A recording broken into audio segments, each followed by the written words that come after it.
Greetings, everyone, and welcome to the Dracovin Empire. Are you ready to plane shift through the blind eternities to Planeswalk? Once again, Dominaria? In the world of Magic the Gathering? Yes, we're in Dominaria today. We are, interestingly enough, as we historically dive deeper into the Magic the Gathering product releases. With Duel Decks, Phyrexia Vs The Coalition! The battle to end all battles, telling the Invasion Block storyline. Join my hand today. I'll guide you through those blind eternities. Make sure we planeswalk safely. Your host and guide here, Tantus Naravan Jacob. Of course, remember to give me a little tip here, like, subscribe, ring the bell, leave a comment, all that kind of great things to support.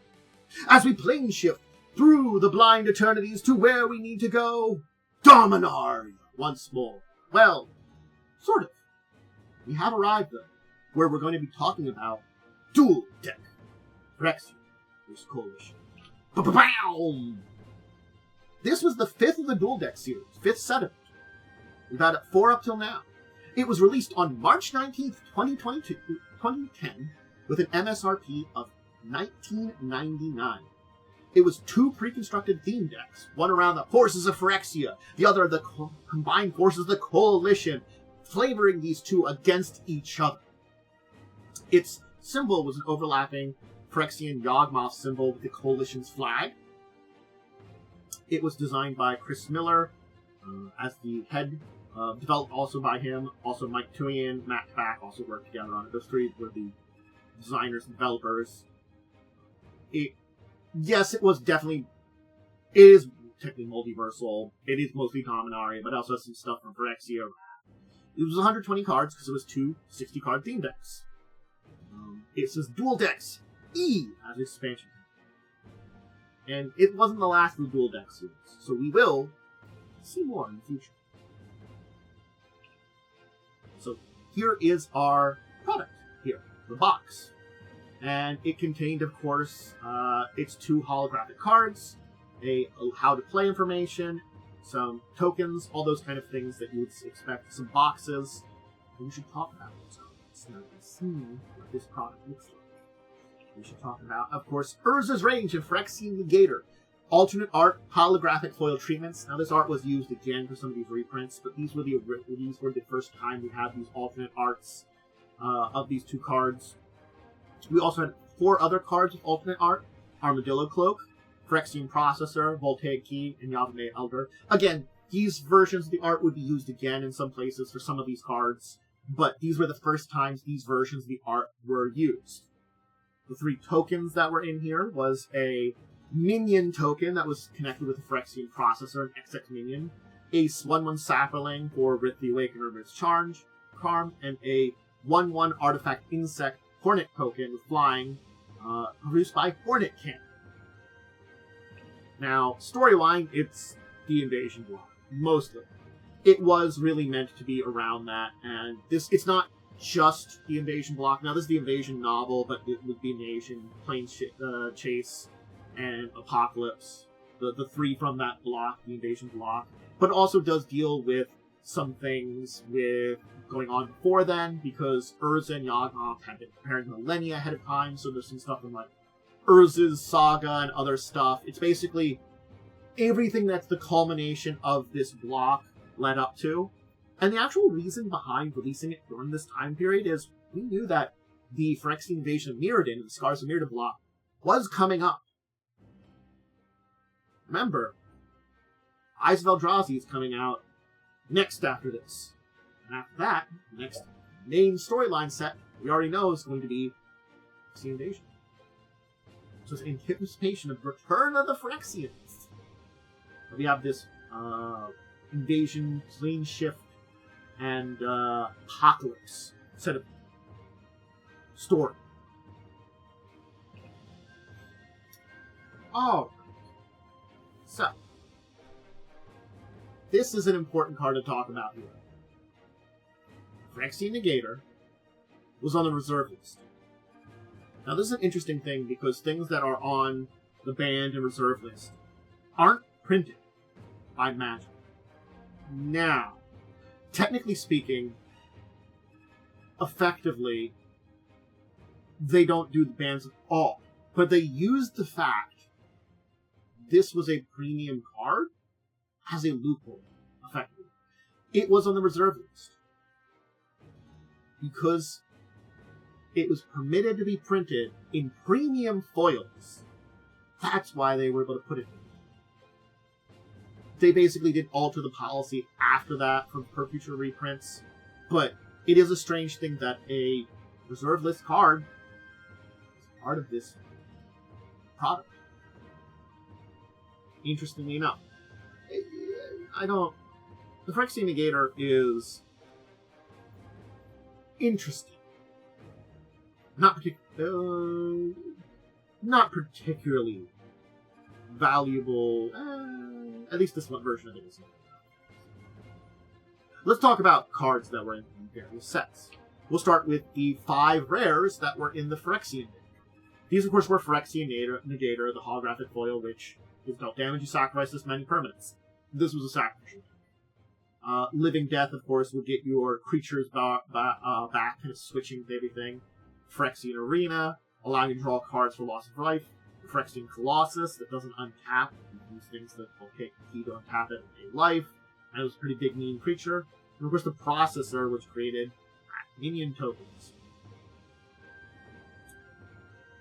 So, those big combination of things there.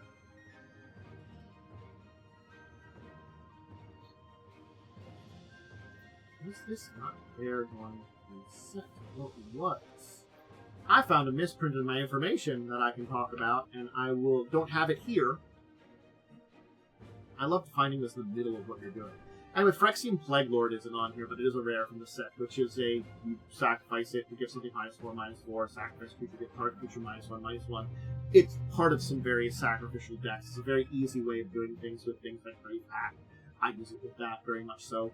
But some other cards to talk about are things like Order of Yawgmoth, a pretty decent uncommon with Fear, deals damage to player, they discard a card. Of course, the Bone Shredder is a very good one for you can just throw it out there, kill a creature, let it die because you don't pay its echo cost to your sacrificial stuff. Dark Ritual, a classic for some mana. Hey, Lightning Boots. They're in here. A very good artifact that gives something haste and shroud for quick cost and 0. It's a classic. The Phyrexian Vault to sacrifice to draw a card, another sacrifice, and of course Whisper Soak, which is giving things unblockable. Hey, throw that on something like the Colossus, and it's so you can see kind of the strategy. A lot of things is to undo a lot of your enemy's creatures, and then have a lot of stuff basically playing off your graveyard, sacrificing things to murder stuff, and then throw some stuff that's unblockable out there. The Vault Take Key was in 2. There's really 6 rares, and this one isn't mentioned in this. Interesting. Let's talk about the Coalition, which does have 6 rares. I guess each one did have 6 rares, and I just missed the other one. On me. Urza's Rage, of course, is our holographic foil here. It has a big kicker cost, can't be countered. Either does 3 damage or 10 damage, and it can't be prevented. So it's a pretty mean little thing there. The Coalition Relic, of course, is a way to add mana of any color. So yeah, and to charge, or either you tap it for mana of any color, or charge it up to add extra mana in those too. Of course, then you have 3 of the dragons from Invasion Block. Daragaz, who with red, you could burn someone. Rith, who creates saplings. And of course, Treva, who gain life. Yes, this means that you would need also black and blue mana, but it was a deck that was made to add in lots of extra mana colors beyond just your standard ones. It's mostly a green deck. It's 10 forests, 1 island, 4 mountains, 4 plains, 1 swamp, a couple of special lands, and we'll talk about some other things. It was made with green to filter into a lot of other maps, so that you can get these out. And of course, they had Gerard caption here. Gerard is okay. You gain 1 life for each card in the opponent's hand, tap creatures, if things are attacking. Gerard's not bad. He's not great, he's just expensive to use. I've used him in a few decks back in the day. I don't really use him nowadays, just, But other cards that were in there, of course, the Armadillo. I gotta give that a shout out. It is a very powerful enchantment. +2/+2, trample, and basically lifelink. It 1 piece damage. you gain that much life. It doesn't say lifelink, so it's not quite lifelink. Probably the stack of lifelink because it's separate. Armadillo Cloak is powerful. Of course, for some mana fixing, you have things like Fertile Ground, which allows you to tap an extra mana of any color. Harrow, which allows you to search for basic lands. Terramorphic Expanse, which allows you to search for basic lands. And of course, Quirion Elves, which is a mana fixing land. You can tap it for a green, or of a color of your choice. So if you need something and it's in your hand, you can produce it. So mana fixing was very important here to get out things like your big dragons, a couple of other multicolored creatures, and hit things. And there were some things that dealt with multiple manas. The Thornscape and some of the Thunderscape stuff and Sunscape stuff from the Planeshift. They added a bunch of stuff that was very tribal in here to help out with multicolored access to it. And there were some spells. Basically, this is a rainbow deck. That's the best way to say it. It is very much so a rainbow deck. And it is made to be that. It's an interesting thing. It does have a primary focus on green, red, white, and a little bit of blue and black, including some spells in blue. It's a very interesting deck for a 5-color. Very, very interesting. That's the Phyrexia Vs Coalition decks and kind of an idea of how they play. We've got a rainbow deck with big stompy dragons that creates a bunch of creatures.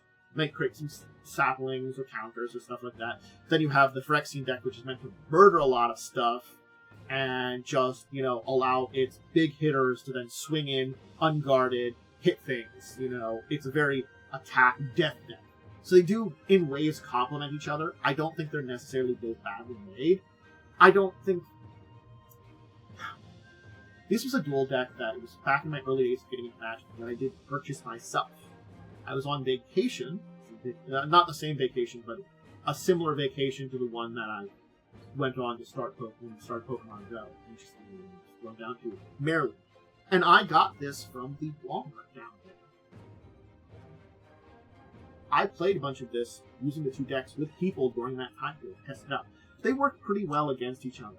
They aren't necessarily terrible, but the mana fixing and land searching of the Coalition deck means that you don't necessarily have to get cards, but you do have to worry about having at least enough green and mana fixing in your hand, the choice of it, before you would play out having it.